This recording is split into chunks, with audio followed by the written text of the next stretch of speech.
دعوت خطاب دیتا ہوں محترم جناب حافظ علی احمد صاحب۔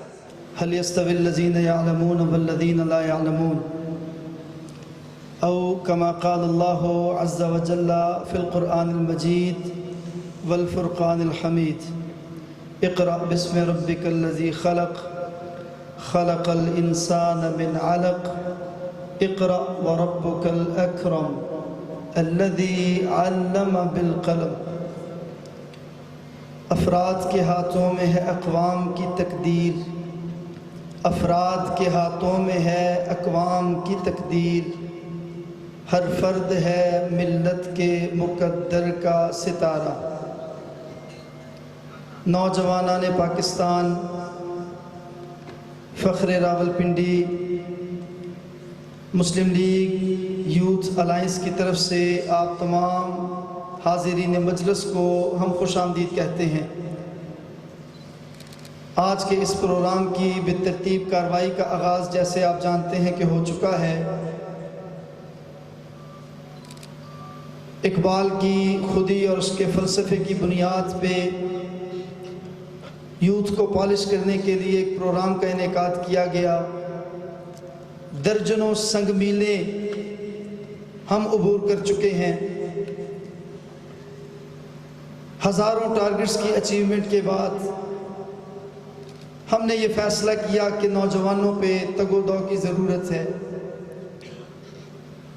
ہمیں توجہ دینی ہے کہ آنے والے وقت کے جگنوں کو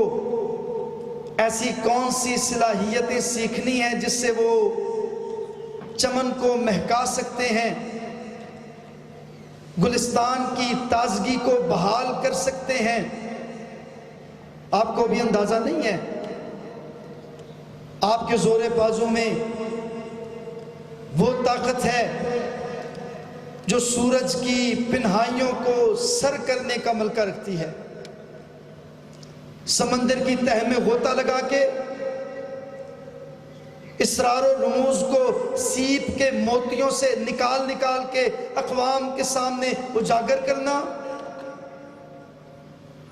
مسلمان سائنسدانوں کی تاریخ اور ہسٹری کو نئے سرے سے روٹیٹ کرنا، میڈیکل کے میدانوں میں مختلف شعبوں کے ایکوپمنٹس کی تیاری میں انجینئرز کا اپنا کردار ادا کرنا، میتھمیٹیکلی دنیا کو اعداد و شمار سے آگاہ کرنا، شعور دینا، یہ یقیناً کسی مسلمان معاشرے کے نوجوانوں کی اولین ترجیح ہونی چاہیے۔ رسول اللہ صلی اللہ علیہ وسلم نے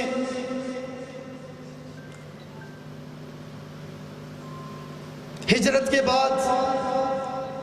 جو ابتدائی کام کیے، ان کاموں میں نوجوانوں کے لیے تربیت اور شعور کی آگاہی کے لیے، آہ سحرگاہی کے حصول کے لیے، ترجمہ، تفسیر، تفہیم کے، علم الکلام کے، منطق کے فنون سیکھنے سکھانے کے لیے، سمجھنے سمجھانے کے لیے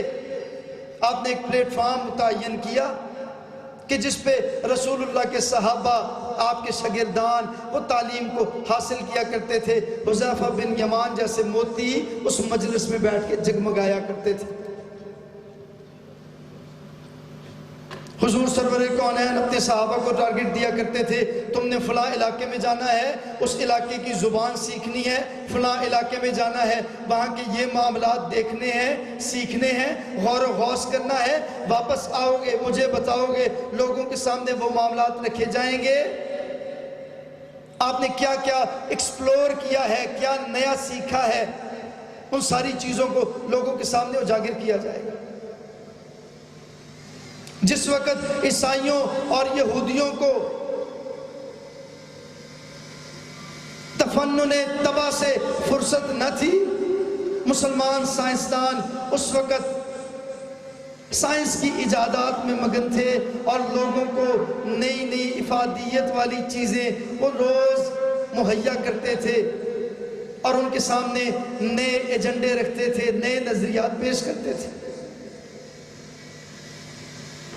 آج کی دینی تحریکوں کو، دینی تنظیموں کو، ہمارے اداروں کو، یونیورسٹیز اور کالجز کو اولین ترجیح دینی چاہیے۔ ایسی تجربہ گاہیں قائم کی جائیں جہاں پہ نئے نئے تجربے، مشاہدے وہ کیے جائیں اور اس ایکسپیرینس لیول پہ اپنی قوم کے مورال کو بلند کیا جا سکے۔ ایک غیرت مند معاشرہ، باصلاحیت نوجوان، اس کو ریکریٹ کرنا، ری پالش کرنا، اس کو نکالنا اور اس کے ذریعے سے معاشرے میں پھیلی ہوئی تاریکیاں، جہالتیں، اس کے جال کو توڑنا، یہ یقیناً یونیورسٹیز اور کالجز کا بنیادی مصدر و مقصد ہونا چاہیے۔ اپنا شیوا ہے، اندھیروں میں جلاتے ہیں چراغ، اپنا شیوا ہے، اندھیروں میں جلاتے ہیں چراغ، ان کی سازش ہے زمانے میں یوں ہی رات رہے۔ کفر چاہتا ہے وہ نوجوان کو شہرت کا دلدادہ بنائے، ایک فیک سٹوری اس کو دے، ایک جعلی فیوچر اس کے سامنے رکھے جس کی بنیاد بلبوتے پہ نوجوان نئے خواب دیکھے، ان کی تعبیر ڈھونڈنے کے لیے اپنی جوانی کو صرف کر دے، اپنے وقت کو برباد کر دے، اپنے آپ کو ضائع کر دے اور اس کی مینٹیلٹی وہ ایسی جنریٹ ہو جائے کہ جس کی وجہ سے وہ لوگوں کو اپنے ساتھ ہم آہنگ کر کے جوڑ کے ایک اچھا معاشرہ، اس کو وہ کامیاب طریقے سے لوگوں کو سامنے اس کو وہ سرفراز نہ کر سکے، بیان نہ کر سکے، بنا نہ سکے اور لوگوں کو اس کے ذریعے سے آگاہ نہ کر سکے، اور وہ اپنے ان ارادوں میں دن بدن بہتر سے بہتر ہوتا جا رہا ہے، ہم آئے روز پیچھے سے پیچھے چلے جا رہے ہیں۔ سو میرے عزیز جوانوں، جیسے کہ آپ جانتے ہیں ہماری مجلس کے مہمانان گرامی تشریف لا چکے ہیں، وہ آپ کو مختلف اسرار و رموز پہ، علم کے فوائد پہ، تکنیک کے حصول پہ، اقبال کی فلسفہ خودی پہ، جوانی کی افادیت پہ، صلاحیتوں کو بہترین طریقے سے بروئے کار لانے کے لیے کون کون سی ایکٹیویٹیز اور سرگرمیوں کا سہارا لینا چاہیے اور کن چیزوں میں اپنے آپ کو مشغول کرنا چاہیے، ان ساری چیزوں پہ یقیناً وہ روشنی ڈالیں گے اور آپ کے سامنے یہ چیزیں رکھیں گے۔ میں امید کرتا ہوں انشاءاللہ آج کی یہ مجلس، آج کی یہ نشست آپ کے لیے بہتر سے بہترین ثابت ہو سکے۔ اللہ تعالیٰ آپ سب کا حامی و ناصر ہو، اللہ تعالیٰ آپ کی یہ دنیا و آخرت کی بہترین نشست ثابت فرمائے۔ بارک اللہ فیکم۔